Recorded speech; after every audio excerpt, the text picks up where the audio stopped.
আসলে যে আমার ধরে বাইরেছে ইজি বাইকের ড্রাইভার গাড়িগ্রাম বাড়ি লোকমান নাম, কী কারণে ডাকবাংলা 10 মাইলে যাত্রী ছিল। এই কেন্দ্র করে আমি নিষেধ করা পাওয়ার পরে ডাকবাংলা 10 মাইলে যাত্রী জন্য রয়েছে, আমরা এখন যাচ্ছি, যাত্রী নেই, চলে যাবো গেলে পরে যেখানে। তারপর ওর গাড়িতে রড ছিল, রড বের করে মারে বাইরেই ক্ষান্ত হয়নি। তারপর আবার নগর প্রধান বাজারে মারার জন্য বসে গেছে। তখন আমি ওই গাড়ি গ্রামের নুন নবীরে ফোন দিলাম যে দেখো তোমার গ্রামের লোকজন ওখানে দাঁড়ায় আছে, আমার ড্রাইভারের সাথে গাঞ্জাম আছে, ওটা বসে থাকতে সমাধান করা যাবে না। ওটা ফিরাই নিয়ে এসে ফিরিয়ে এসে ক্ষান্ত হয়েছে। আজকে এসে দেখি সব ইজি বাইক সিরিয়ালতে সব গাড়ি ঘোড়া বন্ধ করে দিয়েছে। ইজি বাইক কালার আপনাদের বাস বন্ধ করে দিয়েছে। Easy bike colour totally stand আমাদের গাড়ি রাখানোর মতো কোনো জায়গা নেই। সাজু অভাবা এসে ওরা গাড়ি ঘোড়া সব আট করে দিয়ে মোটামুটি আমাদের বাসে রাখবে, সে রাখার কোনো কাজ। একটা গাড়ি হার করে রাস্তাটা সাময়িকভাবে বন্ধ করে পরবর্তীতে আমি এবং ঝিনাইদহ সদর থানার অফিসার এসে দুই পক্ষের সাথে কথা বলছি এবং আজকে সন্ধ্যায় সদর অফিসারের ওইখানে দুই পক্ষ নিয়ে বসে একটা সমাধান করবে সেই আশ্বাসের পরিপ্রেক্ষিতে ওরা সাময়িকভাবে বন্ধ রাখছিল। এখন আবার রাস্তাটা ক্লিয়ার করে দিচ্ছে, এখন যান চলাচল স্বাভাবিক। সমাধান আমাদের আশ্বাসের পরিপ্রেক্ষিতে তারা রাস্তা আপাতত ক্লিয়ার করছে। সন্ধ্যার সময় সদর অফিসারের সাথে দুই পক্ষ বসে একটা সমাধান করছে।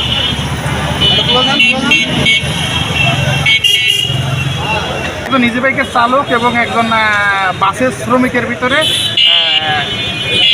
সামান্য একটা ঘটনা নিয়ে মারামারি হয়। সেটা অনেক বড় ধরনের মারামারি না, সামান্য আদা আছে। তার প্রতিবাদে চালক আছে ওই রাস্তাটা গাড়ির পা পার করে দিয়ে রাস্তা বন্ধ করছিল সময় করে। পরবর্তীতে আমি এবং থানা অফিসার আসার পরে দুই পক্ষের সাথে কথা বলছি। তারা আমাদের কথা মেনে রাস্তা আমাদের ক্লিয়ার করে দিয়েছে। ঝিনাইদহ বাসের একজন শ্রমিক আর বাইকের একজন চালকের ভিতরে একটা ঘটনা নিয়ে সামান্য মারামারি হয়। তার প্রতিবাদে বাস শ্রমিকের যিনি মারছেন রাস্তায় গাড়ি আট করে রাস্তাটা সাময়িকভাবে বন্ধ করে। সংবাদ পাওয়া মাত্র আমি এবং ঝিনাইদহ সদর থানার অফিসার আসি, দুই পক্ষের সাথে কথা বলি এবং আজ সন্ধ্যায় তাদের দুই পক্ষকে ডেকে একটা শান্তিপূর্ণ সমাধান করে দেবেন সদর অফিসার কথা দিচ্ছেন। আমাদের আশ্বাসে তারা রাস্তায় যে গাড়ি আট করছিল এইটা সময়কে বন্ধ করছিল, এটা তুলে নিয়েছে। এখন যান চলাচল স্বাভাবিক।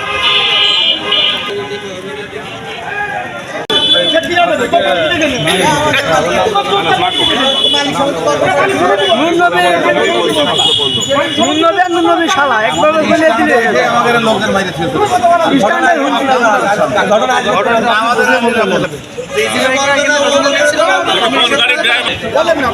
ঘটনা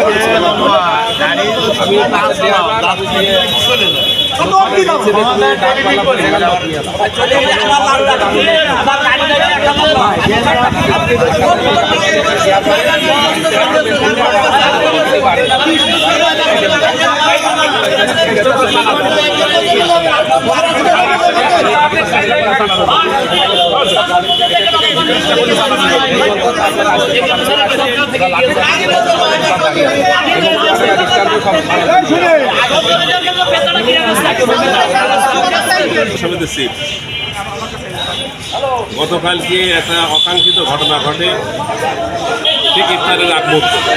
আমি ইফতার করতে বসবো, তখন একটা ফোন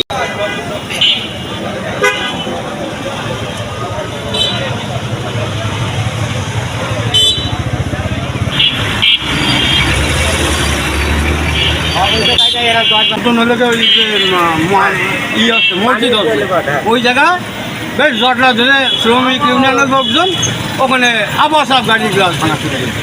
আমার দেখা শুধু 8-10 টাকা গাড়ির গ্লাস ভেঙেছে এবং 4-5 জন মিলে মানে ওই পাইপ দিয়ে বেরোনো শুরু